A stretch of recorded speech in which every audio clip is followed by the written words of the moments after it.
వ్రతకథ. పూర్వకాలమున సుశీల అను ఒక బాలిక కలదు. ఆమె చిన్నతనములో కన్నతల్లి కాలము చేసిన తరువాత తన తండ్రి వేరొక వివాహం చేసుకొనెను. వచ్చిన ఆ సవతి తల్లి సుశీలతో ఇంటి పనులు చేయించుచు తను విశ్రాంతి తీసుకొనుచుండెను. కాలక్రమంలో సుశీల సవతి తల్లికి ఒక పిల్లవాడు జన్మించెను.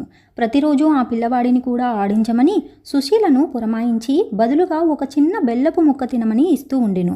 ఇంటి పనులు చేయుచు మరియు శిశువుతో కష్టపడుచున్న సుశీల స్థితికి విచారించి ఇరుగు పొరుగు వారు ఆమెను శ్రీ మహాలక్ష్మిని ఆరాధింపమని చెప్పిరి.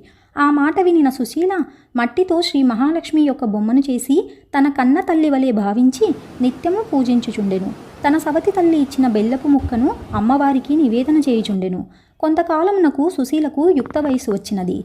తన తల్లిదండ్రులకు ఆమెకు తగిన యువకునికిచ్చి వివాహము చేసిరి. ఆమె తన అత్తవారింటికి వెళుతూ తనతో పాటుగా నిత్యము పూజ చేయు శ్రీ మహాలక్ష్మీదేవి